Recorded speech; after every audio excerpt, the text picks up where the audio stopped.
Salut à toi bro, c'est Alex de Flexing Zone. Alors aujourd'hui on va parler du film avec Eminem, donc le film 8 Mile. Et dans ce podcast je vais t'expliquer pourquoi en fait il m'a fait changer d'avis sur Eminem. Juste avant je voulais te dire que du coup t'as bien vu qu'il n'y a pas eu un podcast par jour depuis vendredi.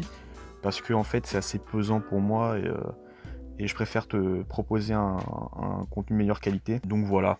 Donc là, il ne s'agit pas de faire une critique complète du film, je vais juste résumer le film en quelques points et surtout je vais te montrer l'état d'esprit de Eminem avant de percer et comment il a utilisé une stratégie du coup pour percer dans le rap. Donc le film il est sorti en 2003 et il se passe en 1995 à Détroit au Michigan, donc dans le nord des États-Unis.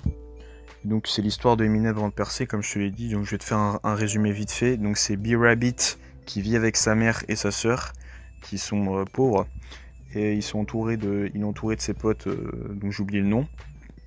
Et en fait sa famille elle vit dans un bungalow et Eminem en fait B-Rabbit il a un job d'ouvrier qui lui rapporte peu et il galère, sa mère est galère à payer son loyer. Et en fait, sa mère elle traîne aussi avec un gars qui est drogué, que Eminem n'apprécie pas. Eminem, c'est l'un des seuls blancs avec sa mère, sa sœur et le copain de sa mère dans un quartier noir. Donc il est stigmatisé, il est minoritaire en fait. Il est dans une minorité noire et il est blanc. Et donc sa vie elle est dure, mais heureusement qu'il a ses potes pour faire passer le temps, pour s'amuser, tu vois, lâcher quelques rimes entre la galère du travail. Et donc il est assez bloqué, il manque de confiance dans les battles, c'est-à-dire que quand il fait des battles, il a ce petit truc en lui, en même temps il ose pas. Donc il est déstabilisé, et après petit à petit avec les expériences, les déceptions, les bagarres, il arrive à lâcher, c'est en lui, c'est-à-dire que ça se débloque, il arrive à lâcher les rimes, et il tue tout le monde dans les battles, donc surtout si t'as vu les battles, tu vois de quoi je parle. En fait Eminem c'est un gars qui se sert de ce qu'il a vécu, donc ce qui est réel. Donc c'est pas un dealer de drogue, il dira jamais qu'il a été dealer de drogue, qu'il était un gangbanger, qu'il a écoulé, enfin t'as compris.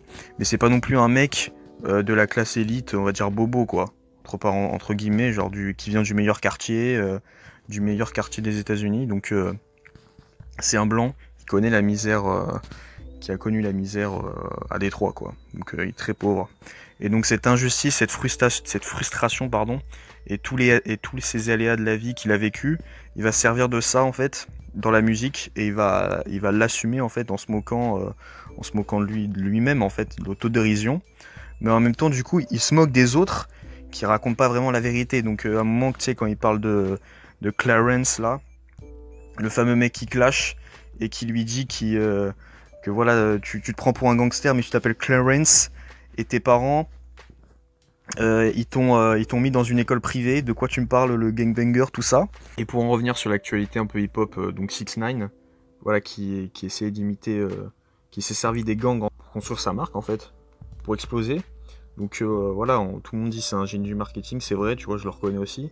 Mais le marketing à un moment, il a un prix, c'est-à-dire que en fait, ce mec va peut-être, hein, pas forcément, mais peut-être qu'il mourra par le marketing. Donc son marketing, c'est être affilié à des gangs.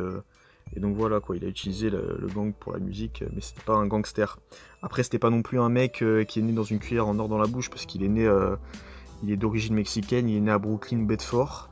Donc voilà, il est pas non plus né à Beverly Hills, Los Angeles. Il le dit dans le son Lose Yourself. Donc si t'as une opportunité, ou t'as un coup, t'as une chance de saisir ce que tu veux dans un moment de ta vie, tu vois. Est-ce que tu vas saisir cette opportunité, ou est-ce que tu vas la laisser sans dormir, sleep it. Donc Eminem à un moment, il s'est dit si je reste là où je suis, ça va être chaud pour moi. Ça va être la merde pour toute ma vie quoi.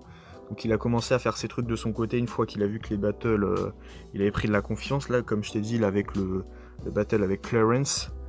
Et donc il a vu qu'il pouvait tous les tuer, enfin il pouvait en fait, il avait la capacité de les tuer dans le battle, hein. Quand je dis tuer c'est, t'as compris quoi, c'est lâcher ses plus grosses rimes. Et donc c'est là où il a vu qu'il y avait un élan. Moi avant je voyais pas comme ça les choses avant, je me disais un peu comme tout le monde, enfin pas comme tout le monde mais bon, les gens ils disaient Eminem, ouais Eminem il est bon, mais tout le monde cherche pas forcément à comprendre pourquoi il est bon, tu vois. Et donc moi je me disais voilà c'est un gars qui voilà, qui se prétend rap god, voilà, qui est dans une case. Il est comparé à tout le petit groupe de rappeurs aux US, quoi. Lui, il est dans un autre monde. Voilà, il se prend pour un lyriciste, voilà, puriste. Alors que là, en plus, il est en train de se débloquer. Il avait fait des bons sons. Il est plus avec la nouvelle génération. Il se rapproche plus de cette nouvelle génération. Et en plus, tu peux pas lui en vouloir pour le parcours, quoi. Donc ça, je trouvais ça bien. Je trouvais ça bien d'en parler. Donc toi, dis-moi ton avis en commentaire sur Eminem et sur le film 8 Mile. Comment t'as trouvé? Donc commente, partage la vidéo si t'as aimé, à des gens que ça intéresse, et drop ton putain de pouce bleu. Et voilà, on se retrouve bientôt cette semaine pour un autre podcast. Allez, ciao!